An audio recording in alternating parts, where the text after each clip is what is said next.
नमस्कार दोस्तों, स्वागत है आपका साइंस जर्नी में। नारी का शोषण करने के लिए ब्राह्मणवाद ने पहले उसे समाज से डराया, फिर ईश्वर से और फिर उसका भरपूर शोषण किया। समाज से डराने के लिए जब उसने सम्यक संस्कृति 8वीं से 12वीं सदी के बीच में खत्म कर दी, तब उसने जो बौद्ध भिक्षुड़ियां होती थी, जो बौद्ध भिक्षु होते थे, जो सर मुड़ा के रहते थे, तब उसने यह प्रचार कर दिया कि जो अपराध करे पुरुष उसका सर मुड़ा दो और जो औरत विधवा हो जाए उसका सर मुड़ा दो। अब जब भी कोई बौद्ध भिक्षु या भिक्षुड़ी दिखते तो लोग उन पे ताने मारते कि क्या तुमने कोई अपराध किया है, क्या तुम्हारा कोई पति मर गया है। और इस तरह से इनने सामाजिक रूप से बौद्ध भिक्षु और भिक्षुड़ियों की प्रथा को खत्म ही कर दिया। दर्शन को तो खत्म करने के लिए इनने पाली ग्रंथों को पूरी तरह से जलवा ही दिया था। फिर आनन फानन में इनने वेदों की रचना की और वेदों में ईश्वर की वाणी बताकर इसने स्त्रियों का भरपूर शोषण किया। जब इसने वेदों का कंपाइल किया तब उसे समझने के लिए, बताने के लिए भाष्यकारों की जरूरत पड़ी, क्योंकि जब रचना होती है तभी भाष्यकार सामने आते हैं। तो भाष्यकार सामने आए महिधर, उवट, सायण, और ये तीनों 13वीं सदी के थे। आप इसी से समझ सकते हैं कि वेदों का कंपाइल कब हुआ होगा, क्योंकि इसके पहले किसी ने भी वेदों का भाष्य कतई नहीं किया था। आइए मैं आपको दिखाता हूँ कि वेदों में कितनी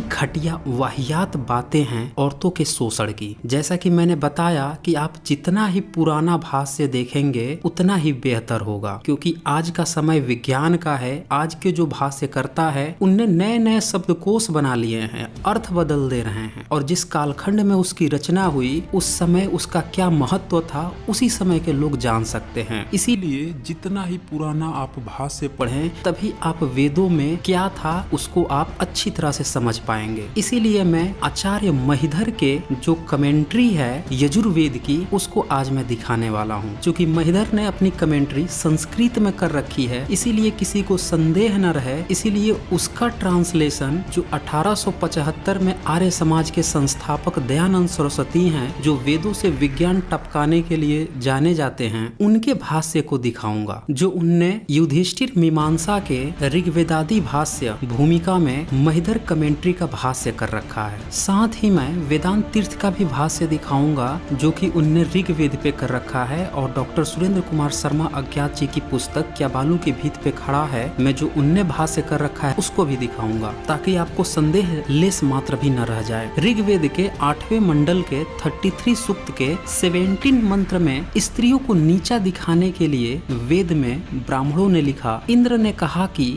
स्त्री के मन का शासन करना असंभव है, स्त्री की बुद्धि छोटी होती है। अब देखिए ये ईश्वरीय वाणी हो गई कि स्त्री की बुद्धि छोटी होती है। और इसी मंत्र का भाष्य वेदांत तीर्थ ने लिखा, इंद्र का कहना है कि स्त्रियों के मन पर अधिकार करना बड़ा ही दुष्कर कार्य है, क्योंकि स्त्री का मन चंचल और चलायमान होता है। देखा आपने वेद से विज्ञान कितना झड़ रहा है कि स्त्रियों के मन पे अधिकार करना है वो बड़ा दुष्कर कार्य है। सोचिए ये ईश्वरीय वाणी है, ये वो ईश्वर कह रहा है जिसने स्त्री को बनाया है। क्या ये ईश्वरीय किताब है या किसी तरह का कोई ईश्वर होता है जो इस तरह की बात करेगा? ऋग्वेद के 10वें मंडल के 95 सूक्त के 15 मंत्र में लिखा है, स्त्रियों का प्रेम या मैत्री अस्थायी नहीं होती, स्त्रियों और वृक्कों का हृदय एक समान होता है। यहाँ वृक्क का मतलब भेड़िया होता है। देखा आपने, यह ईश्वरीय किताब है और इसमें स्त्री का हृदय जो है वह भेड़िए से तुलना की जा रही है। और इसी तरह का भाष्य वेदांत तीर्थ ने भी अपने ऋग्वेद भाष्य में लिखा। उनने लिखा है, स्त्रियों की मैत्री और स्नेह कभी समान नहीं होते, स्त्री और वृक्क भेड़िए के स्वभाव में कोई अंतर नहीं है। तो इस तरह से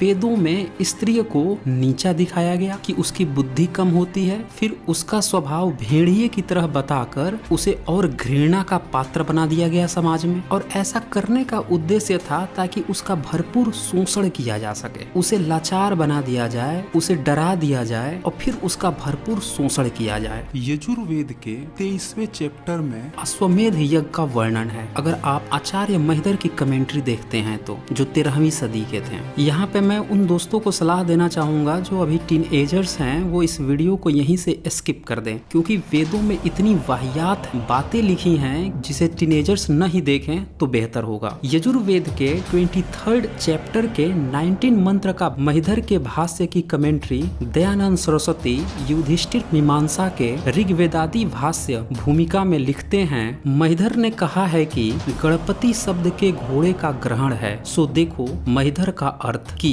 सब ऋत्विजों के सामने यजमान की स्त्री घोड़े के पास सोवे और सोती हुई घोड़े से कहे कि हे अश्व, जिससे गर्भ धारण होता है, ऐसा जो तेरा वीर्य है उसको मैं खींच के अपने योनि में डालूं तथा तू उस वीर्य को मुझ में स्थापन करने वाला है। अब देख लिया आपने वेद का विज्ञान। किसी को संदेह न रहे कि यहाँ पे वीर्य क्या है, तो ये भी लिख दिया गया है कि जिससे गर्भ धारण होता है वही वीर्य, और घोड़े से कह रही है यजमान की स्त्री। और जैसा कि आप जानते हैं कि ब्राह्मणों का यजमान हमेशा ही क्षत्रिय होते हैं, तो ये कौन से क्षत्रिय हैं और कौन सी उनकी बीवियां यह काम करती थी, आप अंदाजा लगा लीजिए। अगर आपको यहाँ पे कंफ्यूजन हो रहा है कि स्त्री तो घोड़े से कह रही है, ऐसा कर थोड़े ही रही है, तो वो कंफ्यूजन भी जस्ट इसके अगले मंत्र यानी कि 20 मंत्र में पूरा हो जाता है। इस महिधर के कमेंट्री का भाष्य करते हुए दयानंद सरस्वती लिखते हैं, यजमान की स्त्री घोड़े के लिंग को पकड़कर आप ही अपनी योनि में डाल देवे। देखा आपने, स्त्री खुद ही घोड़े के लिंग को पकड़कर अपनी योनि में डाल देवे। ये है वेद का विज्ञान। अभी भी अगर आपको संदेह है कि वेद ऐसा कैसे कह सकता है, तो जरा इसी चैप्टर के यानी कि 23rd अध्याय के 23rd मंत्र का महिधर कमेंट्री भी देख लीजिए, और इसका भी भाष्य दयानंद सरस्वती ने जो किया है वही मैं दिखा रहा हूँ। महिधर का अर्थ, यज्ञशाला में अधवयु आदि ऋत्विज लोग कुमारी और स्त्रियों के साथ उपहास पूर्वक संवाद करते हैं, इस प्रकार से कि उंगली से योनि को दिखला के हंसते हैं। जब स्त्री लोग जल्दी जल्दी चलती हैं तब उनकी योनि में हलहला शब्द, और जब भग लिंग का संजोग होता है तब भी हलहला शब्द होता है, और योनि और लिंग से वीर्य झड़ता है। कुमारी अर्धवयु का उपहास करती है कि जो यह छिद्र सहित तेरे लिंग का अग्रभाग है सो तेरे मुख के समान दिखाई पड़ता है। अब देख लिया आपने वेद का विज्ञान। स्त्री चलती है तो इसका योनि हलाहल करता है। आपको नहीं लगता कि वेदों में इतनी घटिया और बेहुदी संस्कृति है? क्या ये भारतीय संस्कृति हो सकती है? ये कतई भी भारतीय संस्कृति नहीं है। ज्योतिबा फूले तो पहले इसे ईरानियों की संस्कृति बोल चुके हैं। एक मैं अलग से वीडियो बनाऊंगा जहां मैं दिखाऊंगा कि वेद चोरी का माल है, और ईरान के जिल्द अवस्था से चोरी करके कुछ बौद्ध और जैन ग्रंथों के दर्शनों का उल्टा करके और कुछ ग्रीक मैथोलॉजी से चोरी कर करके ब्राह्मण ग्रंथों की रचना हुई है। इतनी बेहुदी घटिया संस्कृति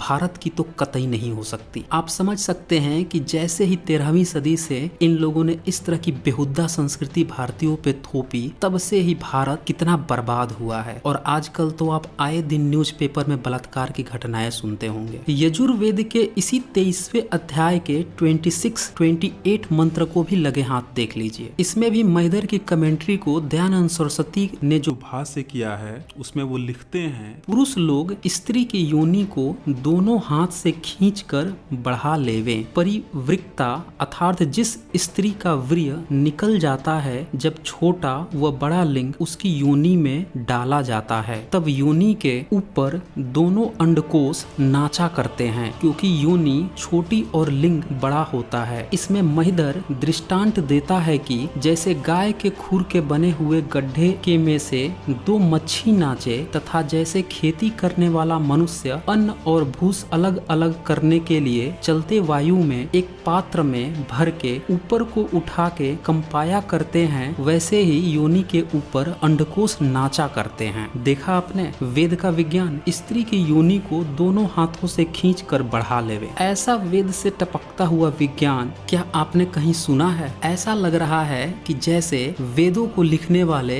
दर अफीमची थे, सस्ता वाला नशा करते थे और दिन रात नाले में पड़े रहते थे, तब जाके दिन रात ये इतनी बेहुद्दी और घटिया बातें औरतों के बारे में, उनकी जन्नांगों के बारे में करते रहते थे। अब यहाँ पे अगर आपको संदेह हो कि ये जो स्त्री की योनि की बात हो रही है तो ये लिंग किसका है, तो वो संदेह भी आपका क्लियर हो जाता है इसी के 29 मंत्र में। इसमें भी महिधर की कमेंट्री का दयानंद सरस्वती भाष्य करते हुए लिखते हैं, जब तक यज्ञशाला में ऋत्विज लोग ऐसा हंसते और अंडकोश नाचा करते हैं, तब तक घोड़े का लिंग महिषी की योनि में काम करता है। आई रिपीट, तब तक घोड़े का लिंग महिषी की योनि में काम काम करता है और इन ऋत्विजों के भी लिंग स्त्रियों की योनि में प्रवेश करते हैं। जब स्त्री पुरुष का समागम होता है तब पुरुष ऊपर और स्त्री नीचे होने से थक जाती हैं। अगर वेदों की नीचता कम पड़ रही हो तो इसका अगला मंत्र 30 और 31 भी देख लीजिए। छता सेवक पुरुष शूद्र दासी से कहता है कि जब शूद्र की स्त्री के साथ वैश्य व्यभिचार कर लेता है तब वह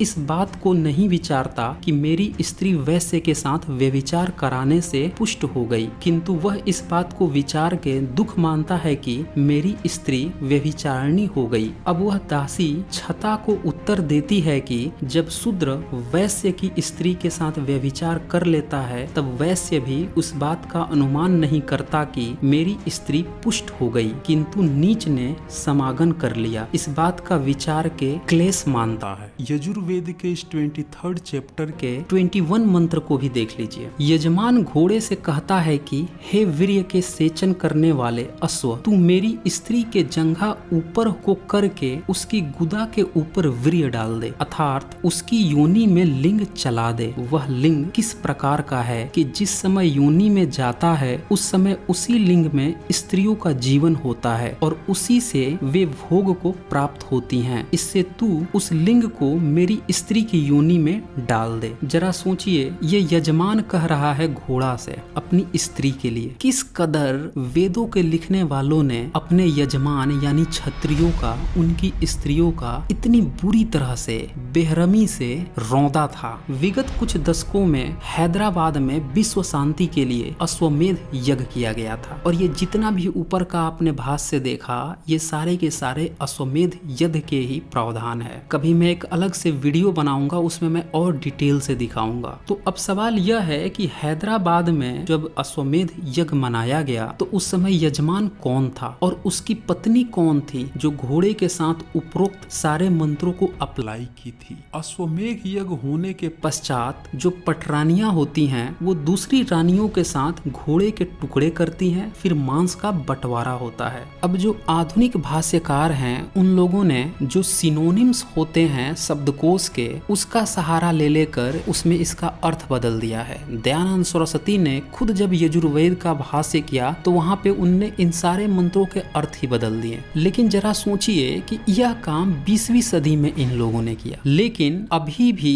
जितने भी ब्राह्मण संप्रदाय के लोग हैं, कुछ चूजे आर्य समाजियों को छोड़कर, तो ये अभी भी महिधर को, उवट को और सायण को ही सबसे महान भाष्यकार मानते हैं और शुरुआती भाष्यकार मानते हैं। तो क्या शब्दों के अर्थ बदल देने से जो वेदों की गंदगी इतने लंबे समय से भारतीयों पर थोपी गई थी वो क्या खत्म हो जाएगी? सारे ब्राह्मण ग्रंथों में, चाहे वह रामायण ही क्यों न हो, राम से भी अश्वमेध यज्ञ कराया गया, भले ही वह काल्पनिक कहानी हो, लेकिन वहाँ पे यजमान कौन था, उसकी किस पत्नी ने यह रोल निभाया होगा, यह बड़ा सोचने वाला विषय है। तो दोस्तों इस वीडियो को ज्यादा से ज्यादा शेयर कीजिए ताकि सभी लोगों को पता चल सके कि वेदों में सिवाय नंगापन के, व्यभिचार के, हरामखोरी के और औरतों को नीच से भी नीचा दिखाने के सिवाय कुछ भी नहीं है। तो आज बस इतना ही।